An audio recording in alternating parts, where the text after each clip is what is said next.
उत्तराखंड में कांग्रेस सरकार पर संकट और गहराया। कांग्रेस के 9 बागी विधायकों के साथ बीजेपी के विधायकों ने दिल्ली में राष्ट्रपति से मुलाकात कर हरीश रावत सरकार को बर्खास्त करने की मांग की। उत्तराखंड के बीजेपी विधायकों के साथ बीजेपी के वरिष्ठ नेताओं और कुछ सांसदों ने दिल्ली में राष्ट्रपति भवन तक मार्च किया। बीजेपी ने कहा, उत्तराखंड में 70 में से 36 विधायक हरीश रावत सरकार के खिलाफ हैं। बीजेपी के विधायकों के राष्ट्रपति से मिलने के बाद गुलाम नबी आजाद के नेतृत्व में कांग्रेस के वरिष्ठ नेताओं का प्रतिनिधिमंडल राष्ट्रपति से मिला। राष्ट्रपति से मिलकर कांग्रेस ने कहा कि बीजेपी ने उनके पार्टी के विधायकों को जबरदस्ती बंदी बना रखा है। विधायकों की मर्जी के खिलाफ उन्हें राज्यपाल के सामने पेश किया। कांग्रेस ने आरोप लगाया, बीजेपी ने केंद्र सरकार के जरिए राज्यपाल पर दबाव डाला है। 28 मार्च को बुलाई गई विधानसभा के विशेष सत्र को पहले बुलाने का दबाव डाल रही है। उत्तराखंड के राज्यपाल ने सीएम हरीश रावत को 28 मार्च को विधानसभा में बहुमत साबित करने को कहा है। उत्तराखंड में कांग्रेस के 9 विधायक बगावत कर बीजेपी के साथ। प्रधानमंत्री मोदी ने खुद को बताया अंबेडकर का भक्त, कहा कोई नहीं छीन सकता दलितों का आरक्षण। कहा वाजपेयी सरकार के वक्त भी आरक्षण खत्म करने की अफवाह फैलाने की कोशिश हुई थी। दिल्ली के विज्ञान भवन में प्रधानमंत्री नरेंद्र मोदी ने रखी अंबेडकर के स्मारक की आधारशिला। स्मारक 26 अलीपुर रोड दिल्ली में बनाया जाएगा। मार्च 2018 तक इसे बना दिया जाएगा। प्रधानमंत्री मोदी ने कहा, बाबा साहेब आंबेडकर के महिलाओं को परिवार में समान अधिकार देने के लिए हिंदू कोड बिल पर नेहरू सरकार जब राजी नहीं हुई तो उन्होंने मंत्रिमंडल से इस्तीफा दे दिया था। विज्ञान भवन में डॉक्टर भीमराव आंबेडकर राष्ट्रीय स्मारक के शिलान्यास के मौके पर आयोजित कार्यक्रम में प्रधानमंत्री के आते ही भारत माता की जय के नारों से गूंजा पूरा हॉल। प्रधानमंत्री मोदी ने दलित समाज से कहा, शिक्षित और संगठित बनो। शिक्षित और संगठित बनने पर संघर्ष की जरूरत नहीं होगी। प्रधानमंत्री नरेंद्र मोदी 14 अप्रैल को बाबा साहेब भीमराव आंबेडकर की जन्मभूमि महू का दौरा करेंगे। मध्य प्रदेश सरकार इस मौके पर बड़ा जलसा करेगी। पिछले साल राहुल गांधी महू आए थे। केंद्रीय मंत्री रामविलास पासवान ने कहा, सरकारी सहायता से चलने वाली कंपनियों में एससी, एसटी और ओबीसी को आरक्षण देना चाहिए। राष्ट्रीय कार्यकारिणी में पार्टी के बड़बोले नेताओं को प्रधानमंत्री ने लताड़ा। कहा, कैमरा देखकर बहक जाते हैं कुछ नेता, जिनके पास 1 करोड़ नहीं वो भी कर देते हैं 1 करोड़ का ऐलान। राज्यसभा में विपक्ष के नेता गुलाम नबी आजाद ने कहा है कि बोलने से कुछ नहीं होता, प्रधानमंत्री कुछ मंत्रियों को हटाए तो पता चले। प्रधानमंत्री ने कहा था, कैमरा देखकर बहक जाते हैं कुछ नेता। सोशल मीडिया पर बीजेपी के अध्यक्ष सहित मोदी सरकार के वरिष्ठ मंत्री सक्रिय हुए। प्रधानमंत्री मोदी ने पार्टी नेताओं से सोशल मीडिया पर सक्रिय होने को कहा था। सोशल मीडिया, फेसबुक, ट्विटर पर बीजेपी अध्यक्ष अमित शाह सहित मोदी सरकार के कई मंत्री सरकार की पॉलिसी को लेकर ट्वीट, कमेंट और विपक्ष पर निशाना साध रहे हैं। जम्मू कश्मीर में सरकार बनने को लेकर बढ़ रहे सस्पेंस के बीच पीडीपी की नेता महबूबा मुफ्ती दिल्ली पहुंची। बीजेपी पीडीपी की शर्तें मानने को तैयार नहीं। नेशनल कॉन्फ्रेंस के नेता और पूर्व सीएम उमर अब्दुल्ला ने राज्यपाल एनएन वोहरा से मुलाकात कर विधानसभा भंग करने की मांग की। कहा, राज्य में सरकार बनने में हो रही देरी जनता के हित में नहीं। पीडीपी की 24 मार्च को अहम बैठक होगी। अगर 9 अप्रैल तक राज्य में सरकार नहीं बनी तो दोबारा चुनाव कराने होंगे। वेंकैया नायडू के बाद मध्य प्रदेश के मुख्यमंत्री शिवराज सिंह चौहान ने भी प्रधानमंत्री मोदी को बताया भगवान का वरदान। कहा, मोदी जी के काम कई बार अकल्पनीय, अद्भुत लगते हैं। कल बीजेपी की राष्ट्रीय कार्यकारिणी की बैठक में वेंकैया नायडू ने प्रधानमंत्री मोदी को गरीबों का मसीहा और देश के लिए भगवान का तोहफा बताया था। एनआईए ने जारी की पठानकोट हमले के दौरान मारे गए 4 आतंकवादियों की फोटो। पठानकोट में एयरफोर्स के बेस कैंप पर पाकिस्तानी आतंकियों ने हमला किया था। असम में होने वाले विधानसभा चुनाव के लिए प्रचार में तेजी। चुनाव प्रचार में एक दूसरे पर पोस्टर वॉर। कांग्रेस के पोस्टर पर कन्हैया कुमार और रोहित वेमुला को प्रमुखता से जगह दी गई। असम चुनाव प्रचार में बीजेपी मुख्यमंत्री तरुण गोगोई के 15 साल के कामकाज पर कार्टून के जरिए ले रही है चुटकी। बेरोजगारी, गरीबी और भ्रष्टाचार, गैंडों के शिकार जैसे मुद्दों पर गोगोई पर निशाना। असम में होने वाले विधानसभा चुनाव में अब 2 हफ्ते से भी कम का वक्त रह गया है। असम में 2 चरणों में 4 और 11 अप्रैल को विधानसभा चुनाव के लिए वोटिंग होगी। असम विधानसभा चुनाव के पहले चरण के मतदान के लिए नामांकन वापस लेने का आज आखिरी दिन खत्म। असम में पहले चरण में 4 अप्रैल को 65 सीटों पर चुनाव। असम से कांग्रेस के खाते में 2 राज्यसभा सीटें आई। कांग्रेस के राणे नारय और रिपुन बोरा राज्यसभा सांसद चुने गए। पश्चिम बंगाल की सीएम ममता बनर्जी ने सैकड़ों समर्थकों और पार्टी नेताओं के साथ दक्षिणी कोलकाता के भवानीपुर में पैदल मार्च कर चुनाव प्रचार किया। पश्चिम बंगाल में 6 चरणों में विधानसभा चुनाव होने हैं। पहले चरण की वोटिंग 4 अप्रैल को होगी। पश्चिम बंगाल में विधानसभा की कुल 294 सीट हैं। तमिलनाडु विधानसभा चुनाव को लेकर चेन्नई में कांग्रेस के 8 सदस्यों की एक समिति बनाई गई है, जो डीएमके के साथ सीटों की हिस्सेदारी को लेकर बातचीत करेगी। तमिलनाडु में डीएमके चीफ करुणानिधि को डीएमडीके के साथ गठबंधन का इंतजार। करुणानिधि का भरोसा, डीएमडीके उनकी पार्टी डीएमके के साथ ही करेगी गठबंधन। डीएमडीके के प्रमुख विजयकांत पार्टी की बैठक में साफ कह चुके हैं कि वो अकेले चुनाव मैदान में जाएंगे। डीएमडीके का तमिलनाडु में 4.5% वोट शेयर है। तमिलनाडु में जयललिता के नाम से अम्मा ब्रांड से बेची और चलाई जा रही योजनाओं को लेकर डीएमके का कड़ा विरोध। चुनाव आयोग ने सभी चीजों पर जयललिता की तस्वीर हटाई, लेकिन अम्मा नाम जस का तस रहने दिया।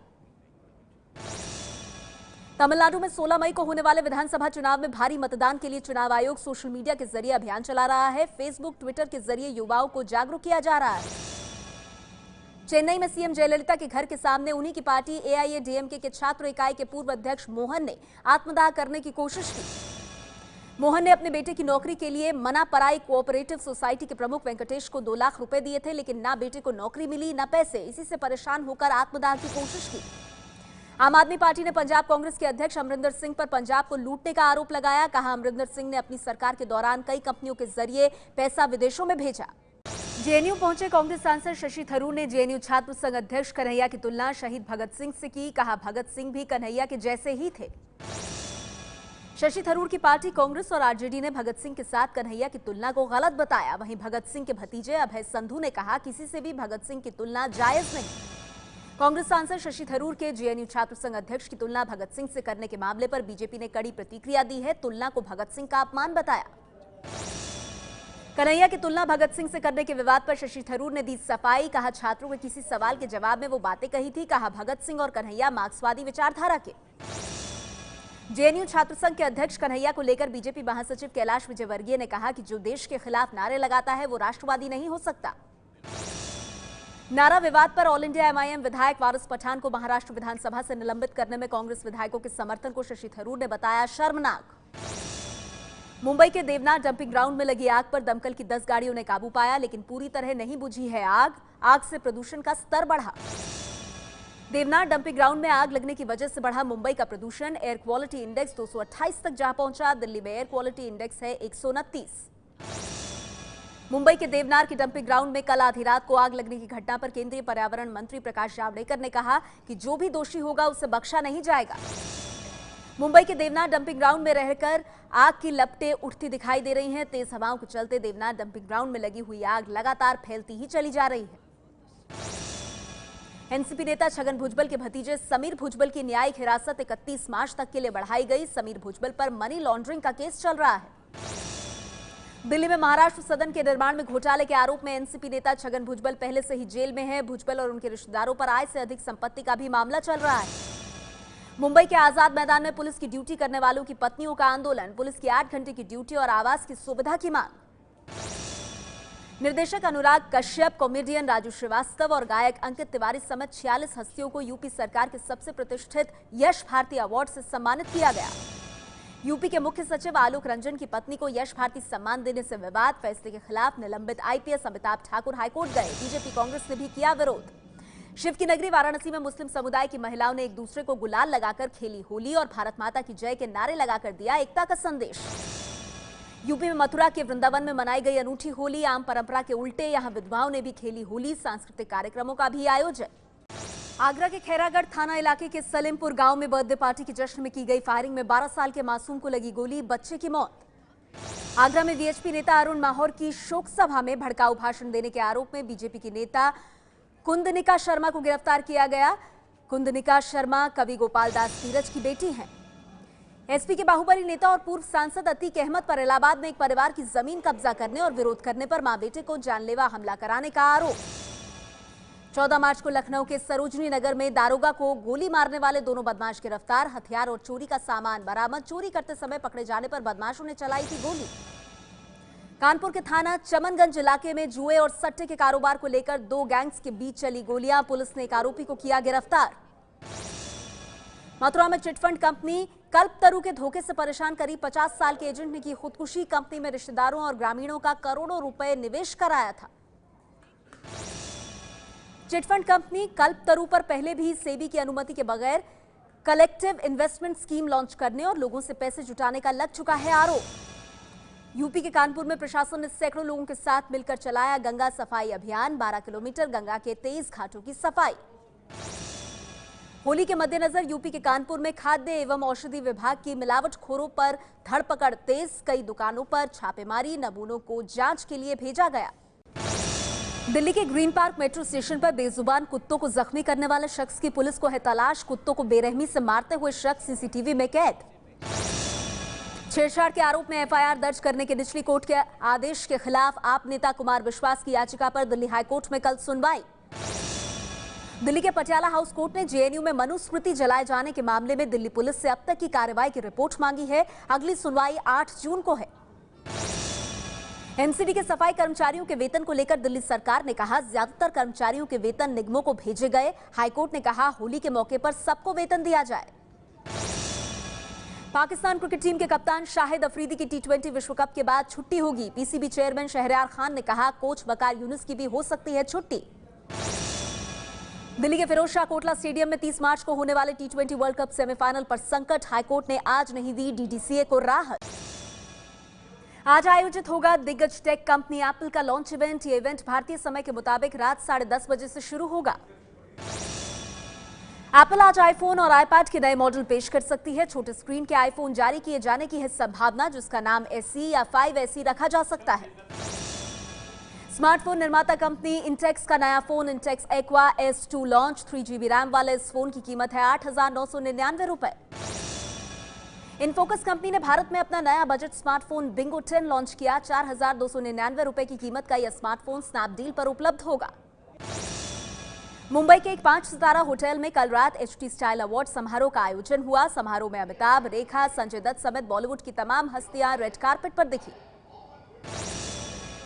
जेल से छूटने के बाद पहली बार किसी अवार्ड समारोह में दिखे संजय दत्त। संजय ने अपने हेयर स्टाइल को दिखाते हुए बताया कि यह स्टाइल उन्हें जेल में एक मिश्रा जी नाम के शख्स ने दिया था। मनीष मल्होत्रा और शायना एनसी ने कैंसर रोगियों की सहायता के लिए आयोजित किया फैशन शो। शो में बमन ईरानी, हुमा कुरैशी समेत सितारों ने रैंप पर जलवा बिखेरा। तनु विद्स मनु सीरीज की अगली फिल्म को लेकर अभिनेता दीपक डोबरियाल का खुलासा। कहा निर्माता फिल्म की तीसरी कड़ी लाने को बेताब हैं। तनु विद्स मनु में पप्पी जी नाम के किरदार से मशहूर हैं दीपक डोबरियाल। सीरीज के दोनों फिल्मों में कंगना रनौत और माधवन की जोड़ी ने धमाल मचाया था। शानदार अभिनेता नवाजुद्दीन सिद्दीकी ने अपने आप को एक्टर बताते हुए कहा कि स्टार तो कोई भी बन सकता है, एक्टर बनने के लिए प्रोफेशनलिज्म चाहिए। फिल्म मेरी प्यारी बिंदु से अपने आवाज का जादू बिखेरने जा रही अभिनेत्री परिणीति का कहना है कि गायन चोपड़ा परिवार के खून में है। आपको बता दें कि परिणीति चोपड़ा की बहन प्रियंका चोपड़ा एक बेहतरीन अभिनेत्री होने के साथ पेशेवर गायिका भी हैं। ऋचा चड्ढा की फिल्म कैबरे 6 मई 2016 को होगी रिलीज। कैबरे को वेब सिनेमा, टी सीरीज और पूजा भट्ट प्रोड्यूस कर रहे हैं। शादी के बाद पहली बार अभिनेत्री प्रीति जिंटा ने इंस्टाग्राम पर शेयर की फोटो। हाथों में चूड़ियां पहने दिख रही प्रीति बेहद खूबसूरत नजर आ रही हैं। बिहार में विधायकों को शिक्षा विभाग की ओर से गिफ्ट के तौर पर मिले माइक्रोवेव ओवन सूटकेस को बीजेपी के सुशील कुमार मोदी ने विधानसभा में लौटाया। सुशील मोदी के गिफ्ट लौटाने को पूर्व सीएम राबड़ी देवी ने नाटक बताया। कहा सुशील मोदी सुर्खियों में बने रहने के लिए लौटा रहे हैं, बाकी बीजेपी विधायकों ने क्यों नहीं लौटाया। बिहार के डिप्टी सीएम तेजस्वी यादव ने कहा सुशील मोदी जब सरकार में थे तो गिफ्ट लेते रहे, पूछा अब तक लिए सभी सरकारी गिफ्ट लौटाएंगे सुशील मोदी। सुशील मोदी ने कहा मैं पहले भी गिफ्ट में मिली सोने की घड़ी लौटा चुका हूं। सोने की घड़ी लड़कियों को स्कूल में दान में दे दी थी। महंगे महंगे गिफ्ट देने की परंपरा बंद होनी चाहिए। विधायकों को सरकारी गिफ्ट मिलने पर बीजेपी इसलिए सवाल उठा रही है क्योंकि राज्य में नियोजित शिक्षकों को पिछले 2-3 महीनों से उनका बकाया वेतन नहीं मिल रहा है। बिहार के शिक्षा मंत्री अशोक चौधरी ने कहा सर्व शिक्षा के लिए केंद्र से मिलने वाला फंड नहीं मिल रहा है। बीजेपी स्मृति ईरानी के पास इसकी मांग क्यों नहीं करती। बिहार विधानसभा के बजट सत्र में मौजूद रहने के लिए विधायकों को 18 मार्च को बांटे गए थे माइक्रोवेव ओवन और सूटकेस। सरकार ने कहा माइक्रोवेव ओवन इसलिए दिया ताकि खाना गर्म कर सके विधायक। होली से पहले बिहार विधानसभा में होली मिलन समारोह। विधायकों ने एक दूसरे को गुलाल लगाया। मध्य प्रदेश के भोपाल के छोटा तालाब में बड़ा नाव हादसा। नाव डूबने से 4 लड़कों की मौत, 5 सुरक्षित बाहर निकले। आपसी विवाद के दौरान नाव पलटी। महाराष्ट्र के सतारा के डबेवाड़ी गांव में मंदिर में चोरी के आरोप में युवक को जिंदा जलाने की कोशिश। पुलिस ने 5 आरोपियों को गिरफ्तार किया। पंजाब के लुधियाना में भारतीय हॉकी टीम के कप्तान सरदार सिंह पर शादी का झांसा देकर रेप का इल्जाम लगाने वाली लड़की ने कहा नहीं मिला इंसाफ तो जाऊंगी हाईकोर्ट। दिल्ली से सटे गुड़गांव में कल से शुरू हो रहा है सबसे बड़ा दंगल। जीतने वाले को मिलेगा 1 करोड़ का नगद इनाम। परसों होगा विजेता के नाम की घोषणा। उज्जैन के एक होटल में मिल विस्फोटक के मामले में एटीएस को 3 संदिग्ध लोगों की तलाश है। शनिवार को होटल में 25 डेटोनेटर और करीब 3 किलो विस्फोटक मिला था। महाराष्ट्र के सोलापुर में 10 साल के बच्चे सतीश ने जीती अजान देने की प्रतियोगिता। 300 मुस्लिम छात्रों को हराकर अव्वल आए अशोक। देश के अलावा विदेशों में भी होली का खुमार चढ़ा। लंदन में भारतीय समुदाय के लोगों का जश्न शुरू। बॉलीवुड के गानों पर होली के रंग में डूबे लोग।